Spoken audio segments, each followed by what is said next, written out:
అంటే దానికి రెండు ప్రధానమైనటువంటి ప్రతిబంధకములు ఉంటాయి అని. ఒకటి సోమరితనం, రెండు లోభకారకమైనవి మోహకారకమైనవి ఏ ఉంటాయో వాటికి వశపడిపోవడం. ఈ రెండు విషయముల చేత అందరూ ఒకే స్థానాన్ని పొందలేరు. ఒక తరగతి గదిలో 100 మంది విద్యార్థులుంటే వర్షం పడినప్పుడు ఎలా పడుతుందో అలాగే గురువుగారు 100 మందికి ఒకలాగే పాఠం చెప్తారు తప్ప అందులో కొంతమంది విద్యార్థులకి పాఠం బాగా అర్థమయ్యేటట్టు, కొంతమందికి అర్థం కాకుండా ఉండేటట్టు, కొంతమందికి వినపడేటట్టు, కొంతమందికి వినపడకుండా ఉండేటట్టు పాఠం ఎప్పుడూ చెప్పరు. కానీ అందరూ పెద్ద పెద్ద అధికారులు ఎందుకు కాలేకపోతున్నారు? అందరూ శాస్త్రవేత్తలు ఎందుకు కారు? అందరూ కొన్ని కోట్ల మందికి ఆదర్శప్రాయులుగా ఎందుకు బ్రతకలేకపోతున్నారు? అంటే గురువుగారు చెప్పినటువంటి పాఠాన్ని పరమశ్రద్ధాభక్తులతో వింటున్నవాడెవడు? ఆ కాలాన్ని సద్వినియోగం చేసుకుంటున్నవాడెవరు? ఆవు పాలు పితకడం గొప్ప కాదు. ఆవు పాలు పితికేటప్పుడు 2 మోకాళ్ల మధ్యలో పెట్టుకున్నటువంటి పాత్ర ఆ ఆవు యొక్క శిరముల క్రిందకే ఉన్నదా లేదా, శిరముల నుండి స్రవిస్తున్నటువంటి పాలు ఒక చుక్క కూడా పక్కన పడకుండా కుండలోనే పడుతున్నాయా లేదా అన్న విషయంలో జాగ్రత్త పడినవాడెవరో వాడే ఆవు పాలు పితకగలిగినటువంటి వాడు. కేవలం కుండ మోకాళ్ల మధ్యలో పెట్టుకుని ఎవరి వంకో చూసి మాట్లాడుతూ శిరములు పట్టుకు లాగితే ఆ పాలు నేలపాలైపోతాయి. గురువుగారి దగ్గర కూర్చుని వింటున్నప్పుడు తదేక దృష్టితో ఆయన చెప్తున్నటువంటి మాటలను మాత్రమే పట్టుకుని చెవులనేటటువంటి కుండలోకి ఆ పాలని పితుక్కుంటున్నవాడెవరో వాడు మాత్రమే ధన్యాత్ముడు. ఏ కాలమునందు ఏ పని చెయ్యాలో ఆ పని చెయ్యాలి. ఎవడు తరగతి గదిలో అలా కూర్చోగలడో వాడే సమున్నత స్థానాన్ని పొందుతాడు. ఆ పని చెయ్యాలి. ఎవడు తరగతి గదిలో అలా కూర్చోగలడో వాడే సమున్నత స్థానాన్ని పొందుతాడు. తరువాత కాలమునకు ప్రతిబంధకము ఆకర్షణీయమైనటువంటి విషయాలు మనసుని లోభ పెడతాయి, మనసుని మోహ పెడతాయి.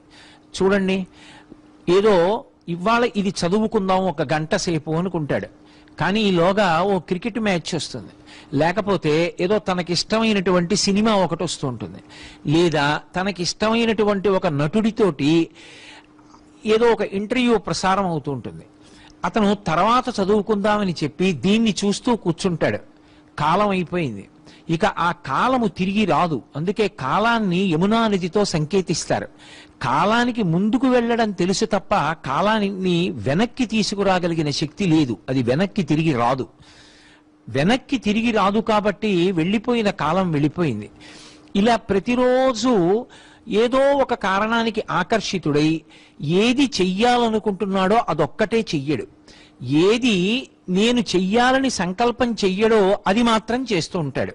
చిట్ట చివరికి ఫలితం ఏమవుతుంది అంటే, ఏ తరగతి గదిలో కలిసి తాను ఇతర విద్యార్థులతో చదువుకున్నాడో అందులోనే ఒక విద్యార్థి ఒక 10 సంవత్సరాలు పోయేటప్పటికి ఒక 70 లక్షల రూపాయలు విలువ కలిగినటువంటి మంచి కారులో చక్కటి భార్యతో కలిసి సిగ్నల్ లైట్ పడితే ఆగుతాడు.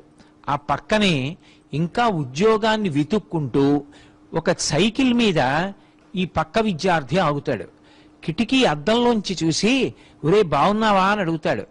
వాడు కిటికీ అద్దం దింపి కారులోంచి అంటాడు, ఎరా ఇప్పటికైనా అసలు నువ్వు చెయ్యవలసిన పని సక్రమంగా అనుకున్న సమయానికి చేయడం అలవాటు చేసుకున్నావా, అలాగే ఉండిపోయావా అని అడుగుతాడు.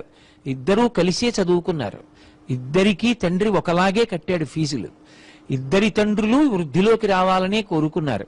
వాడు 70 లక్షల కారులో ఎలా వెడుతున్నాడు, వాడు అంత సమున్నత స్థానానికి ఎందుకు చేరాడు, పక్కవాడు సైకిల్ మీద ఎందుకు నిలబడిపోయాడు? ఒక్కటే కారణం, ఆ సమయమునందు దృష్టి పెట్టవలసిన వాడు దృష్టి పెట్టలేదు.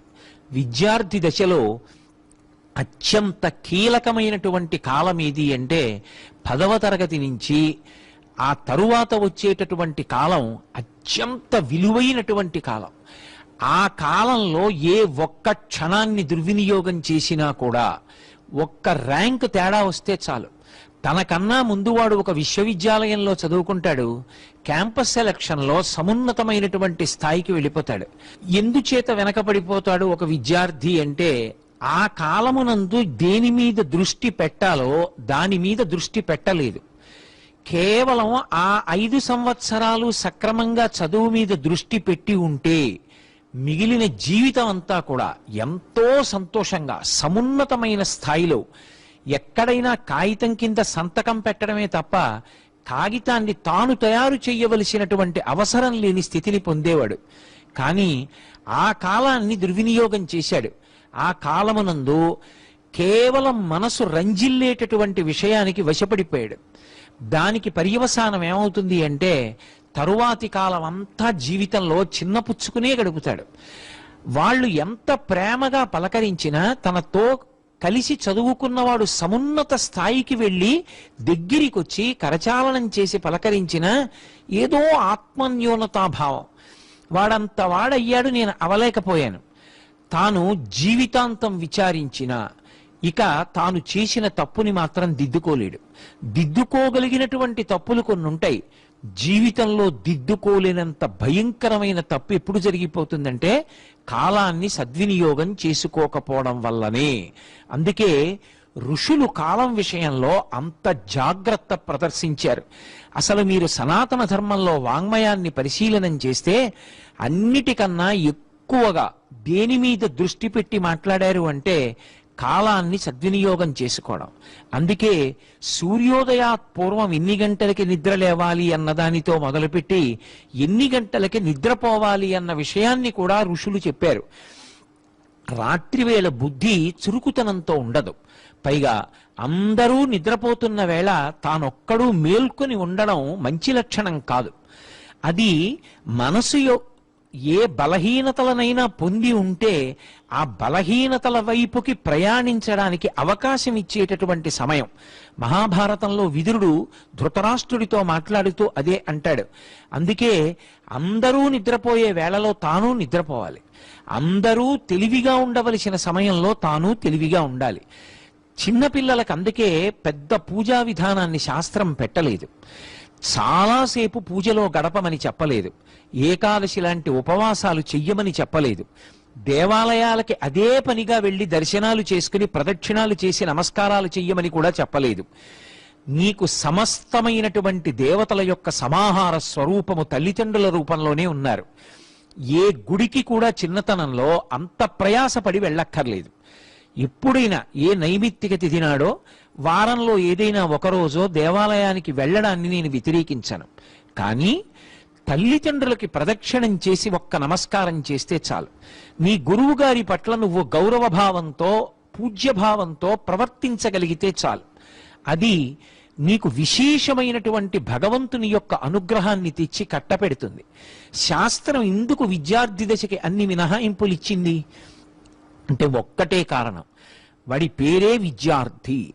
ఆ సమయమునందు నువ్వు ఎంత విద్య సముపార్జనం చేశావో అదే నీకు రాబోయే జీవితంలో తొట్టుపాటు పడకుండా ఊంచుకుని నిలబడగలిగినటువంటి స్థితినిస్తుంది. ధార్మికమైనటువంటి జీవితాన్ని ఇస్తుంది. నువ్వు ఏ స్థానంలో కూర్చున్నావన్నది కాదు, ఏ స్థానంలో కూర్చున్నా కూడా పూజనీయుడవై అతను విశ్వసనీయమైనటువంటి వ్యక్తి, అతను పద్ధతైనటువంటి జీవితము గడిపేటటువంటి వాడనేటటువంటి కీర్తిని తెచ్చిపెడుతుంది. ఎదర జీవితంలో ఎన్నో కష్టసుఖాలు ఉండొచ్చు, ఒత్తిడులు ఉండొచ్చు, వైక్లభ్యాలు ఉండొచ్చు, ఉద్ధాన పతనాలు ఉండొచ్చు. వాటిని తట్టుకోవడానికి కావలసిన శక్తి ఎక్కడి నుంచి వస్తుందంటే విద్యార్థి దశలో ఇక ఏ పని ఉండదు. చక్కగా గ్రంథపఠనం చేయడం, గురువుగారిని సేవించడం, చదువుకోవడం. అందుకే పిల్లలు అమ్మా నేను చదువుకుంటానమ్మా అంటే కాసేపు చదువు వద్దులేరా సినిమా చూడని ఏ తల్లిదండ్రులు చెప్పరు, కాసేపు టీవీ చూడని ఏ తల్లిదండ్రులు చెప్పరు. చదువుకి ప్రతిబంధకమైనటువంటి విషయాలు ఏ ఉంటాయో వాటిని నీ దగ్గర ఉంచుకోవడమే మనసు ప్రేరణ పొందడానికి కారణం అవుతుంది. ఒక తండ్రి చేతిలో సెల్ ఫోన్ పట్టుకున్నాడు అంటే దానికి ఒక అర్థం ఉంది. ఆయన ఒక కుటుంబ యజమాని కాబట్టి ఆయన ఎవరితోనన్నా మాట్లాడవలసి రావచ్చు, లేదా ఆయనతో ఎవరైనా మాట్లాడవలసి రావచ్చు. ఒక విద్యార్థిని ఎన్ని గంటలకి పాఠశాలకి పంపించాడో తండ్రికి తెలుసు, ఎన్ని గంటలకి పాఠశాలలోంచి బయటికి వస్తాడో తండ్రికి తెలుసు. అంతకన్నా ముందు ఏ కారణం చేతనైనా పాఠశాలలోంచి పిల్లవాడిని పంపించేస్తే ఆ తండ్రికి అయ్యా ఇవాళ పాఠశాల ఫలానా కారణానికి మూసేసి ఇంటికి పంపించేశామని చెప్పడానికి తండ్రికి ఒక సందేశాన్ని పంపించడానికి పాఠశాల యాజమాన్యం దగ్గర ఫోన్ ఉంది. నీకెందుకు ఫోను? నువ్వు ఎవరితో మాట్లాడాలి? నీకెందుకన్ని మెసేజ్లు? నీకెందుకు సెల్ ఫోన్ ఒక్కటి దగ్గరుంటే అందులో ఇవాళ యావత్ ప్రపంచాన్ని చూడొచ్చు.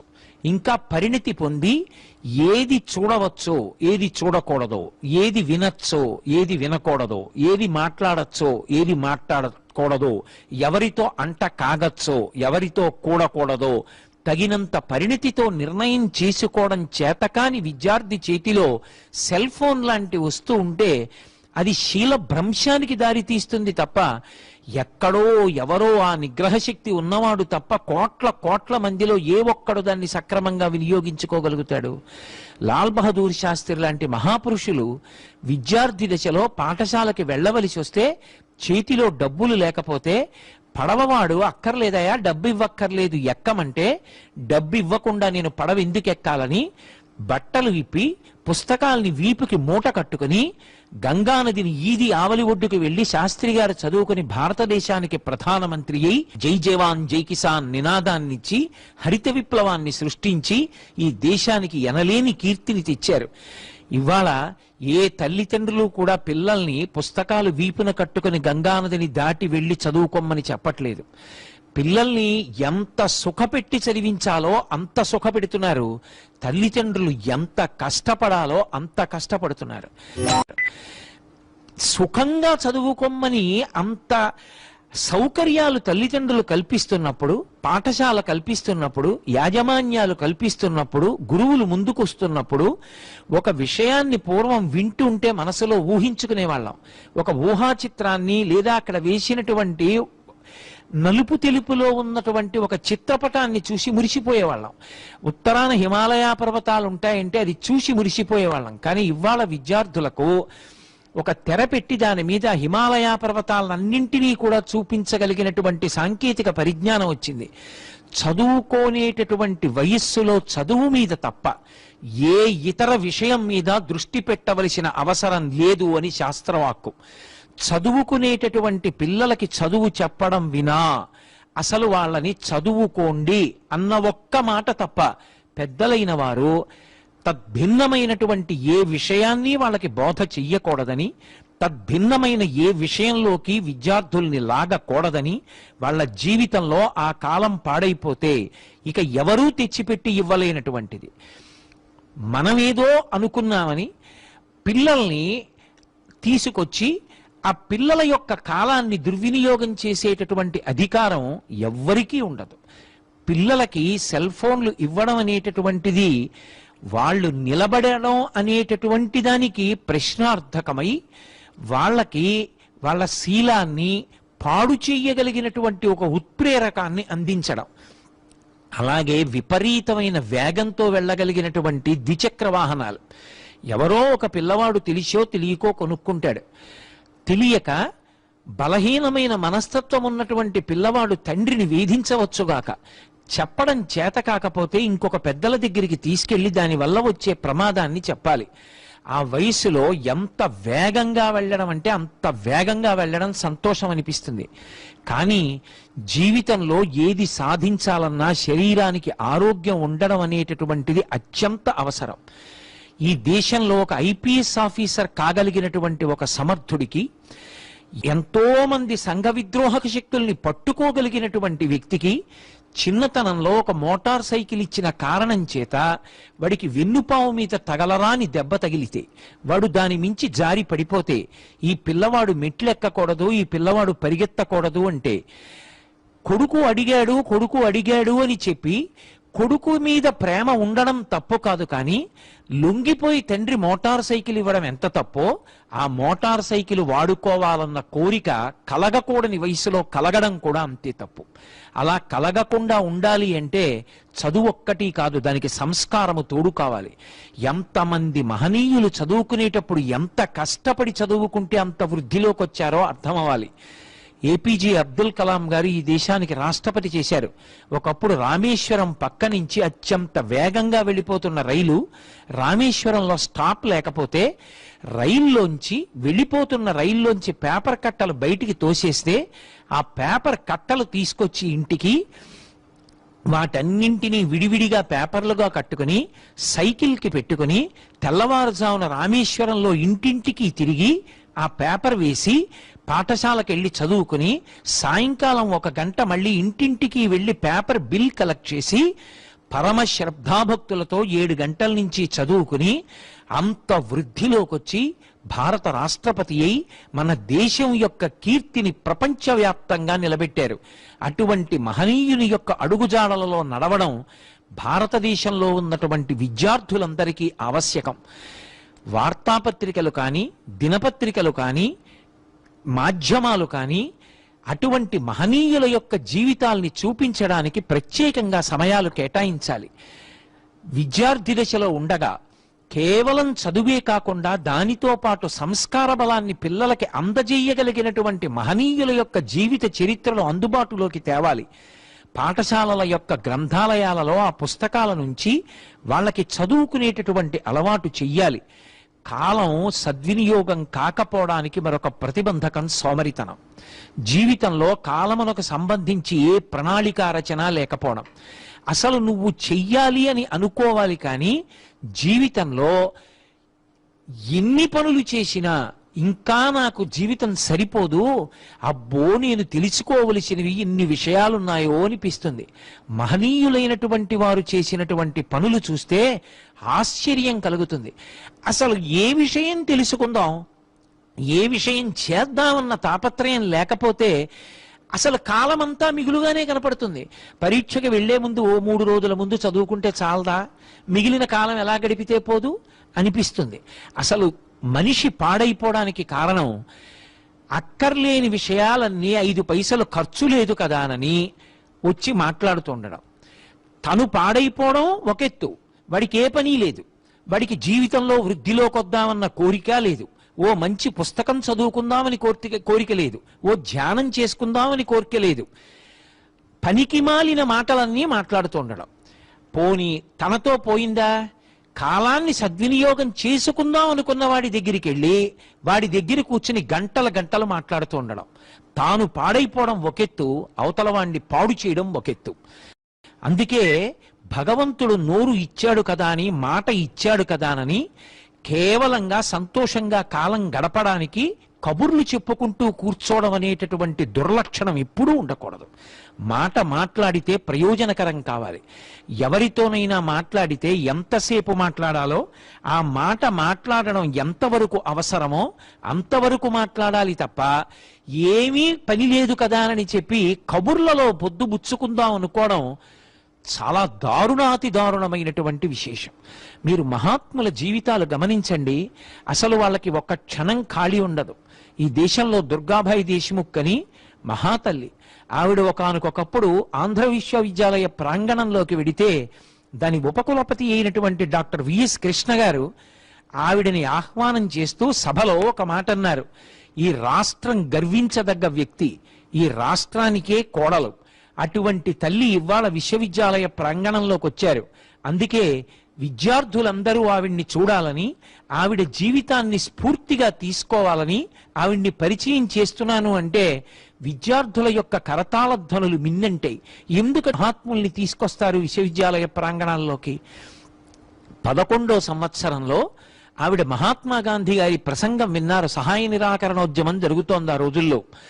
హిందీ నేర్చుకోవలసిన అవసరం ఏమిటి, విదేశీయుల నుండి వచ్చినటువంటి వస్తువుల్ని వాడకుండా తనంత తానుగా స్వచ్ఛందంగా విడిచిపెట్టవలసినటువంటి అవసరం ఎక్కడుంది తెలుసుకున్నారు. ఒక్క ప్రసంగం విన్నారు, ప్రేరణ పొందారు. ఆ రోజున మహాత్మా గాంధీ గారు 2 విషయాల గురించి మాట్లాడారు. సంకల్ప సిద్ధి. నువ్వు జీవితంలో ఒక విషయాన్ని సాధించాలనుకుంటే దానికి ప్రతిబంధకమైన విషయాన్ని దాటడంలో నీకు ముందు ఉండవలసిందేది అంటే మనోస్థైర్యం. నువ్వు జీవితంలో ఒక విషయాన్ని సాధించాలనుకుంటే దానికి ప్రతిబంధకమైన విషయాన్ని దాటడంలో నీకు ముందు ఉండవలసిందేది అంటే మనోస్థైర్యం. మొక్కవోని ధైర్యం. ఇవి ఎలా ఉండాలి అన్న దాని మీద గాంధీ గారి ప్రసంగం ఆ పిల్ల వింది. 11 ఏళ్ల పిల్ల ఇంటికి వెళ్ళింది. తన ఇంట్లో తనకి సంబంధించి ఉన్న విదేశీ వస్తువులన్నిటినీ తీసుకొచ్చి పెరట్లో పడేసి అగ్నిహోత్రంలో దగ్ధం చేసేసింది. ఒక రాట్నం కొనుక్కుని ఆ పిల్ల ప్రతిరోజు రాట్నం ఉడికి తాను బట్ట తయారు చేసి ఆ ఉడికిన బట్టతో చేసినటువంటి బట్ట కట్టుకుంది. హిందీ నేర్చుకుంది. ఆ పిల్ల తరువాతి కాలంలో ఆమెయే దుర్గాబాయి దేశ్ముఖ్. ఆమె ఒక అద్భుతమైనటువంటి పుస్తకం రాశారు. తెలుగులో నేను ఆ పుస్తకం పేరు చెప్పాలి అంటే మాట్లాడే రాళ్ళు, స్టోన్స్ దట్ స్పీక్ అని చెప్పి ఓ పుస్తకం రాశారు ఆవిడ. అందులో ఆవిడ భావన ఏమిటంటే, ఆవిడ ప్రారంభం చేసినప్పుడు 12వ సంవత్సరంలో ఆవిడ చిన్నపిల్లలకి, ప్రత్యేకించి ఆడపిల్లలకి బాలికా హిందీ ప్రచార సభ అని ఒక చిన్న కుటీరంలో ప్రారంభం చేశారు. తాను మహాత్మా గాంధీ గారి యొక్క ప్రసంగం నుంచి ఎలా ప్రేరణ పొందారో అలా అందరికీ కూడా దేశభక్తి కలగడానికి చిన్న పిల్ల దేశభక్తికి సంబంధించిన పుస్తకాలు చదివి అందరినీ కూర్చోపెట్టి దేశభక్తి కలిగేటట్టుగా దేశభక్తుల యొక్క చరిత్రలు చెప్తూ ఉండేవారు. ఎంత మందిని తీర్చిదిద్దారు. తరువాతి కాలంలో ఆవిడ అకుంఠితమైనటువంటి దీక్ష చేత ఆమె సంకల్పానికి సువిశాలమైనటువంటి ప్రాంగణాలు, దాదాపుగా ఒక 100 ప్రాంగణాలు ఒక్క ఆంధ్రదేశంలో వచ్చాయి. కొన్ని వేల మంది స్త్రీలకి ఆవిడ ఉద్ధరణకారకమైనటువంటి అనేకమైనటువంటి విషయాలు కల్పించగలిగారు. ఆవిడ పుస్తకానికి అందుకే మాట్లాడే రాయి అని పేరు పెట్టారు. మనం పునాది రాయి అని ఒకటి వేస్తాం. పునాది రాయి దేనికి సంకేతం? ఒక సంకల్పానికి ప్రతీక. నేను ఇక్కడ 7 అంతస్తుల మేడ కట్టాలనుకున్నాను, ఒక పునాది రాయి వేశాను. అది 100 ఏళ్ళైనా అలాగే ఉండిపోయింది. ఇప్పుడు ఆ పునాది రాయి ఏం మాట్లాడుతుంది? అది ఏం మాట్లాడదు అనుకోకండి, అది మాట్లాడుతుంది. ఏమిటండి ఈ రాయి? పునాది రాయి. ఎప్పుడు వేశారు? 100 ఏళ్ల క్రితం. ఎవరు వేశారు? ఫలానా ఆయన. ఎందుకు వేశారు? మేడ కడదామని. ఏం చేశారు? కట్టలేదు. ఆయన ఏడి కాలగర్భంలో కలిసిపోయాడు. అంటే ఇప్పుడు ఆ రాయి ఏం చెప్తోంది? సంకల్ప శుద్ధి లేని వ్యక్తి గురించి మాట్లాడుతోంది. వేరొక పునాది రాయి ఉంది. ఆ పునాది రాయి పక్కన ఒక విశ్వవిద్యాలయం వచ్చింది. ఆ పునాది రాయి పక్కన ఒక పెద్ద వైద్యాలయం వచ్చింది. ఆ పునాది రాయి పక్కన 7 అంతస్తుల మేడ వచ్చింది. ఆ పునాది రాయి పక్కన ఒక పెద్ద నృత్య కళా కేంద్రం వచ్చింది. అదేం చెప్తోంది? ఆ వ్యక్తి ఏ లక్ష్యంతో ప్రారంభం చేశాడో ఆ లక్ష్యము ఇవాళ ఆ లోపల ఎలా తీర్చిదిద్దబడిందో, ఎంతమంది ఆ లక్ష్యం వైపుకి అడుగులు వేసి అంత గొప్పవాళ్ళై దేశ చరిత్రకే కీర్తి పుటల్ని తొడగగలుగుతున్నారో. మాట్లాడదు అని మనం అనుకున్న ఆ పునాది రాయి మాట్లాడుతోంది. ఆవిడ పుస్తకానికి పెట్టుకున్న పేరది, మాట్లాడుతున్న రాళ్ళు. ఆ మాట్లాడుతున్న రాళ్ళు మహాత్ముల జీవితాల యొక్క సంకల్ప శుద్ధికి ప్రతీకలు. వాళ్ళు ఎంత కష్టపడితే సంకల్పాలు నెరవేరాయో, కాలాన్ని ఎంత ప్రణాళికాబద్ధం చేసుకున్నారో, ప్రతిబంధకాల్ని ఎలా అధిగమించారో, ఎన్ని కష్టాలు పడి జీవితాల్లో అంత సమున్నతమైన స్థితికి ఎదిగాయో, ఆవిడ పుస్తకానికి ఆ పేరు పెట్టుకుని కాలాన్ని ఎలా వినియోగించుకోవాలో వ్రాస్తూ ఆ తల్లి ఆ పుస్తకంలో ఒక చోట ఒక మాట వ్రాశారు. నాకు ఆ మాట జ్ఞాపకానికి వచ్చినప్పుడల్లా పులకాంకురాలు వస్తూ ఉంటాయి. ఆ తల్లి అన్నారు, ఒక సంకల్ప శుద్ధి కలిగిన వ్యక్తి, కాలము యొక్క విలువని అర్థం చేసుకోగలిగినటువంటి వ్యక్తి, ప్రణాళికాబద్ధంగా కాలాన్ని తీర్చిదిద్దుకోగలిగినటువంటి వ్యక్తి, ఏ కార్యాన్ని సాధించాలనుకుంటున్నాడో ఆ కార్యాన్ని సాధించడానికి తాను అనుసరించవలసినటువంటి కార్యక్రమాన్ని ప్రణాళికగా రచన చేసుకుని కాలంలో లోభకారకములను మోహకారకములను జయించి తన యొక్క ప్రణాళికకి నిలబడగలిగినటువంటి వ్యక్తి కొన్ని కోట్ల కోట్ల కోట్ల రూపాయలు సంపాదించి తేగలడు. కానీ కోట్ల కోట్ల రూపాయలు అటువంటి ఒక వ్యక్తిని మాత్రం తయారు చెయ్యవు. అటువంటి ఒక వ్యక్తి దేశ చరిత్రని తిరగరాస్తాడు. అటువంటి ఒక వ్యక్తి దేశ చరిత్రలో ఒక కొత్త పేజీని తొడుగుతాడు. అబ్దుల్ కలాం గారు అదే అంటారు. నువ్వు ఒక కళాకారుడివి కావాలా, గాయకుడివి కావాలా, ఆధ్యాత్మవేత్తవు కావాలా, శాస్త్రవేత్తవు కావాలా, వ్యోమగామి కావాలా, మంచి విద్యార్థివి కావాలా, నిన్ను విశ్వసించగలిగిన ఉద్యోగివి కావాలా, ఆదర్శ రైతువి కావాలా, నీ ఇష్టం, నువ్వు నిర్ణయించుకో. కానీ ఒకటి గుర్తుపెట్టుకో, ఈ దేశ చరిత్రలో నీ పేరు మీద ఒక పుట తొలగబడాలి. అలా తొలగబడాలి అంటే నీ గురించి మాట్లాడగలిగిన రాయి ఒకటి ఉండాలి. ఆ రాయి నీ గురించి మాట్లాడాలి అంటే నీ జీవితం కాలము యొక్క విలువని తెలుసుకున్నదై ఉండాలి. అన్ని రాళ్ళు మాట్లాడవు, అన్ని రాళ్ళు మహాత్ముల జీవితాలు చెప్పలేవు. ఎందుకంటే అందరూ కాలములో వశపడిపోతారు. ఏదో ఒక ఆకర్షణీయమైన విషయానికి ఆకర్షితుడై వెళ్ళిపోతాడు. కానీ దాన్ని తట్టుకుని నిలబడి ఆ నిగ్రహంతో విద్యార్థి దశలో చదువుకోవడం అంటే చదువుకోవడమే. ఆ తరువాతి కాలంలో చదువుకుందామన్నా కూడా అంత అవకాశం ఉండొచ్చు, ఉండకపోవచ్చు. శరీరానికి బడలిక కలగచ్చు, ఇతర విషయాల మీద దృష్టి పెట్టవలసి రావచ్చు. కానీ విద్యార్థి దశలో హాయిగా వేళపట్టున పరమ ప్రేమతో పెట్టే అమ్మ ఉంటుంది. నీ బాగోగులు చూసి నువ్వు అడిగిన పుస్తకాన్ని పరమ ప్రేమతో తెచ్చిపెట్టే నాన్నగారు ఉన్నారు. వాళ్ళు కూడా మాట్లాడడం మానేసి నిన్ను చదువుకోమని చెప్తారు. అంత గొప్ప స్థితి, అంత ఆనుకూల్యమైన స్థితి జీవితంలో ఇక మళ్ళీ రమ్మంటే రాదు. ఆ కాలమునందు ఎవడు సద్వినియోగం చేసుకుంటాడో, ఎవడు బాగా చదువుకుంటాడో, ఎవడు మస్తిష్కంలో నిక్షిప్తం చేసుకుంటాడో వాడు వృద్ధిలోకి వస్తాడు. అందుకే మనకి వాంగ్మయాన్ని ఛందోబద్ధం చేస్తారు. ఏది జ్ఞాపకం ఉంచుకోక్కర్లేదో అది వచనంగా చెప్తారు. ఏది జ్ఞాపకంలో ఉండాలో జీవితంలో దాన్ని ఛందస్సులో వ్రాస్తారు. మత్తేభం, శార్దూలం, కందం, సీసపద్యం ఇవి ధారణాయోగ్యములై ఉంటాయి. ఇవి చదివితే జ్ఞాపకం ఉంటాయి. అందుకు ఛందస్సు. ఛందస్సులో ఉన్నది జ్ఞాపకం ఉంటే నీకు జీవితంలో ఒడిదుడుకులు వచ్చినప్పుడు ఆ విద్య నీకు అక్కరకొస్తుంది తప్ప ఆ పుస్తకం నా ఇంట్లో పుస్తకాలు పెట్టుకున్న గూట్లో ఉందండి అంటే సమస్య ఇక్కడ, పుస్తకం అక్కడ ఉంటే ఆ సమస్యకి పరిష్కారం కానీ ఆ సమస్యని తట్టుకోగలిగిన శక్తి కానీ నీకు అక్కరకి రాదు. అందుకే మహాత్ముల జీవితాలలో ఏది వదులుకోలేదు అంటే కాలాన్ని వదులుకోలేదు. దక్షిణ దేశంలో అంత ప్రఖ్యాతి వహించినటువంటి అరబిందో ఒకానొకప్పుడు అండమాన్ కారాగారంలో ఉన్నారు. ఎటువంటి కారాగారం అంటే నెల్సన్ మండేలా ఉన్న కారాగారం లాగే శరీరం అంతా చాపుకు పడుకోవడానికి వీలు లేదు. మంచినీళ్లు తాగాలి అంటే చేయి అంత ఊచల్లోంచి బాగా చాపితే తప్ప అందనంత దూరంలో అందకుండా ఉండేటట్టు కుండ పెట్టేవారు. కుండ దగ్గర గ్లాసు పెట్టేవారు. మంచినీళ్లు కావాలంటే గ్లాసు ఊచల్లోంచి చెయ్యి బాగా పెట్టి గ్లాసు అందుకుని కుండలో పెట్టి నీళ్లు తీసి గ్లాసు చివరి భాగమే అందుతుంది. పరమ జాగ్రత్తగా గ్లాసుని దగ్గరికి తెచ్చుకోవాలి. గ్లాసు చెయ్యి చారి పడిపోయిందా మళ్ళీ మరునాడు మరుగుదొడ్లు తుడవడానికి ఒక వ్యక్తి వస్తాడు. మాట్లాడ్డావు మరుగుదొడ్లు తుడిచి నీళ్లు పెట్టి ఆ సమయానికి పెట్టవలసిన అన్నం లోపలికి తోసి వెళ్ళిపోతారు.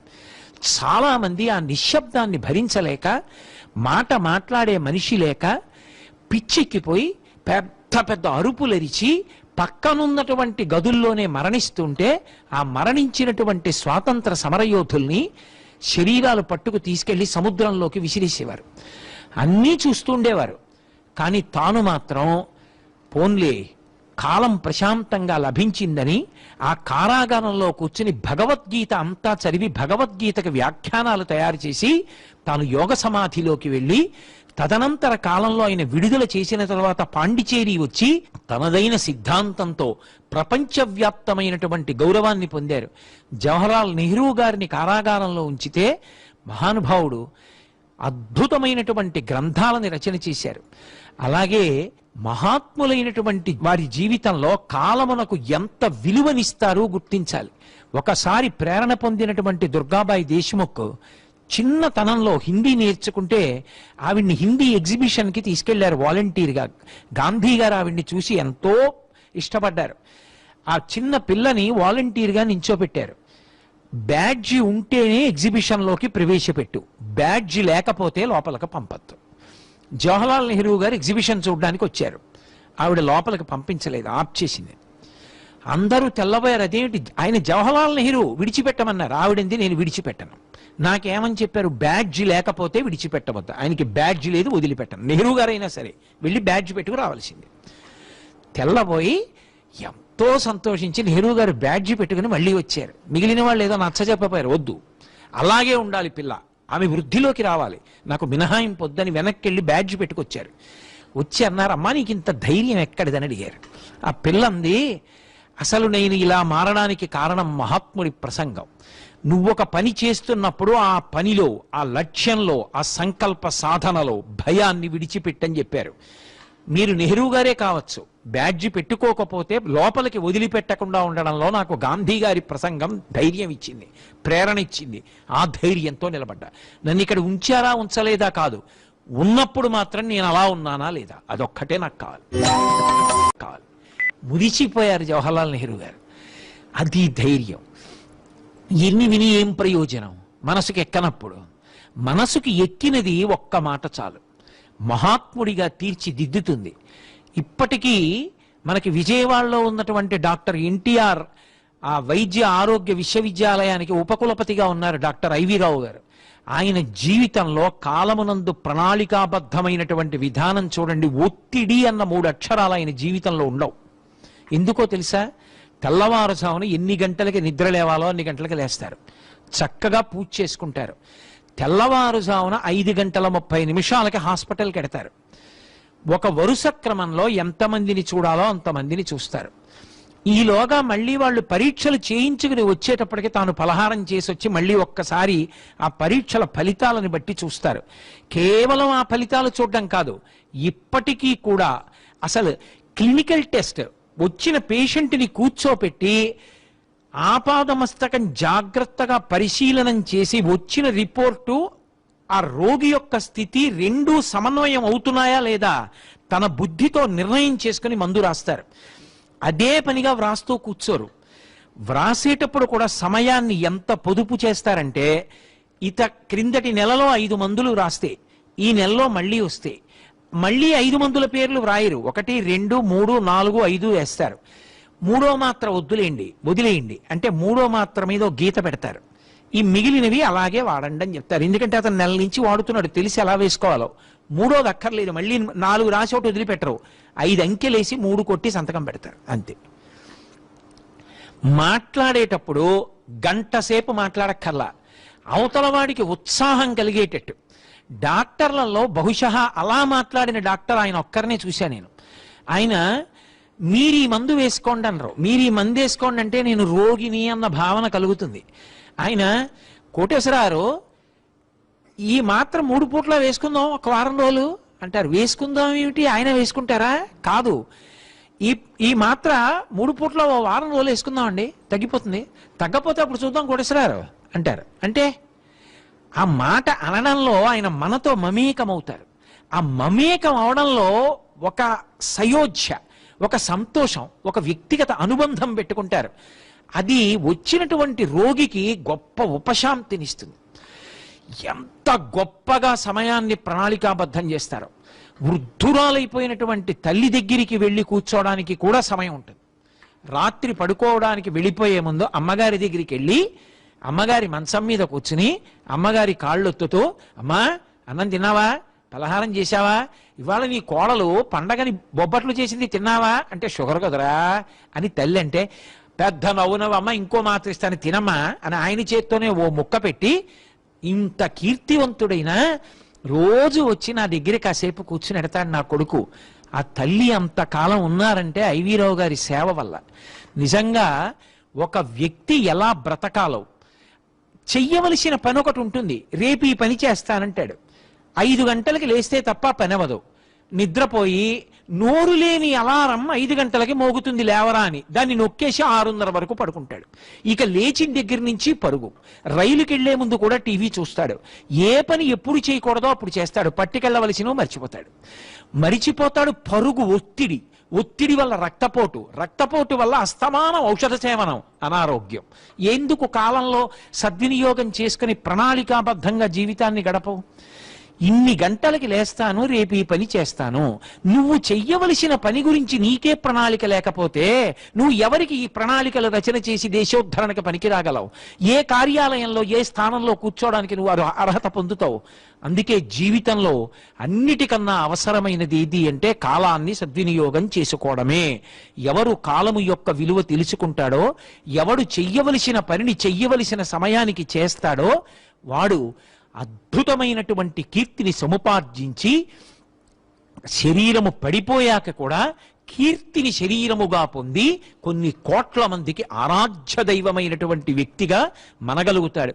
అటువంటి స్థితిని పొందడానికి మహాత్ముల యొక్క జీవితాలని ప్రేరణగా పొంది అందరం వృద్ధిలోకి రావాలని, ప్రత్యేకించి యువతరం విద్యార్థులు ఈశ్వరానుగ్రహంతో కాలాన్ని సద్వినియోగం చేసే శక్తిని పొందాలని త్రికరణ శుద్ధిగా భగవంతుడికి నమస్కరిస్తూ